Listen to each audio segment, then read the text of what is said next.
How's it going, everybody? And so late on a Saturday night, let's do the Sunday Bible study. I got plans tomorrow. Super Bowl party, same place every year, and I love every minute of it. So staying in Daniel 3. Therefore, because the king's commandment was urgent and the furnace exceeding hot, the flames of the fire actually killed the men that put Shadrach, Meshach, and Abednego into it. These three men, Shadrach, Meshach, and Abednego, fell down into the midst of the burning fiery furnace. Then Nebuchadnezzar was astonished and rose up in haste and spake and said to his counselors, Did we not cast three men bound in the midst of the fire? They answered and said unto the king, True, O king. He answered and said, Lo, I see four men loose walking in the midst of the fire, and they have no hurt, and the form of the fourth is like the Son of God. Then Nebuchadnezzar came near the mouth of the burning fiery furnace and spake and said, Shadrach, Meshach, and Abednego, ye servants of the Most High God, come forth and come hither. Then Shadrach, Meshach, and Abednego came forth in the midst of the fire, and the princes and the governors, the captains and the counselors, being gathered together, saw these men, upon whose bodies the fire had no power, nor was an hair of their head singed, neither were their coats changed, nor the smell of fire had passed on them. They didn't even smell like they had been in fire. You know how anytime you're near, like if you walk into any type of fire in a house, you're going to have that smoke, which can obviously kill you when you breathe it, smoke inhalation. That smoke, when it hits your clothes, it don't go away. Maybe it does after it's been washed one or two or three times, but it's on you, at least before any washing. They had nothing. Let's continue on in Romans and let the King James destroy us before we move over to the New Living Translation. Where is boasting then? It is excluded. I'm telling you, I told you in the previous study, go back and watch it. And I don't do these Bible studies in advance. Like I don't read ahead. I do not read ahead. I like to organically do these with you because if there's things I don't understand, I like you to see me look stuff up organically. Let me turn these lights off. It's too bright in here. It's killing my eyes here. Yeah, but let's keep going. He says, "Where is boasting then? And lest any man boast," that we just went over, that we can equate this law to free will, which is what it says, by grace, which means favor through faith. Proper call, proper walk. See previous study. It is not of yourselves. It is the gift of God, called before the foundation of the world, elected and chosen before the earth was even made, Ephesians 1, 4, and 5. And we said you can parallel this law. I said yesterday, or in the Saturday study, you can parallel this law with free will. And here it is right here, paralleling. Where is boasting then? Remember, lest any man boast. Lest any man boast of what? Free will decision. It is excluded by what? By what law? Of works? Lest any man boast. It is by grace you're saved through faith. It is not of works. I told you, you can parallel many of these teachings, comparing keeping the law to being justified by faith, or the law of faith, to a free will decision, which never has existed, never will exist, over to being saved by being baptized by the Holy Spirit.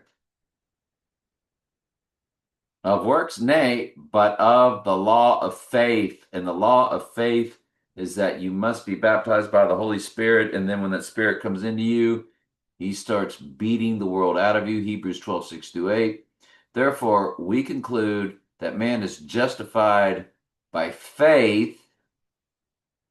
Remember, justification is your repentant process. Faith without works is dead. It is works of salvation. Hebrews 11:1, faith is tangible evidence of your salvation. It's evidence of the Holy Spirit.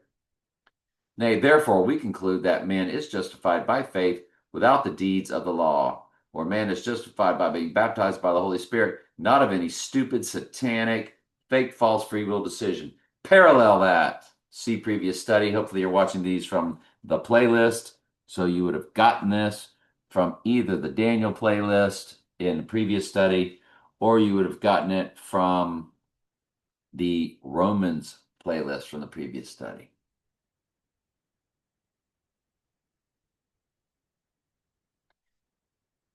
Is he the God of the Jews only?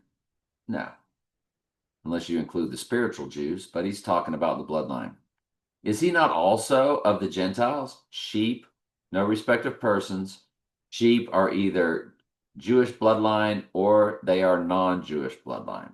The non-Jewish bloodline we will get into in Romans 11, good Lord willing, the grafted into the vine Jew, the spiritual Jew, which we got into the circumcision of the heart in Romans 2.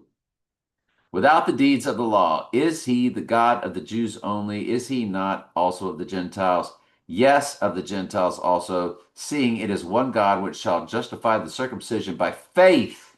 It is not a circumcision by hands to the skin, it is a circumcision to the heart by the Spirit. Seeing it is one God which shall justify the circumcision by faith and the uncircumcision through faith. Do we make void the law through faith? God forbid. Yea, we establish the law. And of course, that's the law of Christ, which is the new covenant. What shall we say then that Abraham, our father, as pertaining to the flesh, hath found? For if Abraham were justified by works, he have whereof to glory. In other words, if Abraham did it all on his own free will, then Abraham could boast, but not before God. For what saith the scriptures? Abraham believed God, it was counted unto him for righteousness. Now, to him that worketh is a reward not reckoned of grace, which means favor. Abraham was under favor. The word was before anything was. Abraham is written into the word. So that means what everything that Abraham did was already ordained before the earth was made, just like everything in our life, because the Lord's ordained the end from the beginning. Everything is set in stone, everything is meant to be. Now to him that worketh is a reward not reckoned of grace, but of debt. But to him that worketh not, but believeth on him that justifieth the ungodly, his faith is counted for righteousness. Even as David also describeth the blessedness of the man unto whom God imputeth righteousness without works. It is not of any free will decision. They're also talking about more than likely it is not of any law. Let's read this in the New Living and see how bad they butchered it, or did they get a lot of it right, which will help us understand it even better. But the scriptures tell us Abraham believed God and God counted him righteous because of his faith. When people work, their wages are not a gift, but sometimes they have earned. But people are counted as righteous, not because of their work, but because of their faith in God, who forgives sinners. David also spoke of this when he described the happiness of those who are declared righteous without working for it. Folks, yeah, no free will decisions. Yeah. You don't earn your salvation because of your good heart or your good intelligence. You are baptized by it. It is one Lord, one faith, one baptism, and that baptism is your faith. Anyway, I'm glad you're here. I love you very much. Ask questions anytime. That's what I'm here for.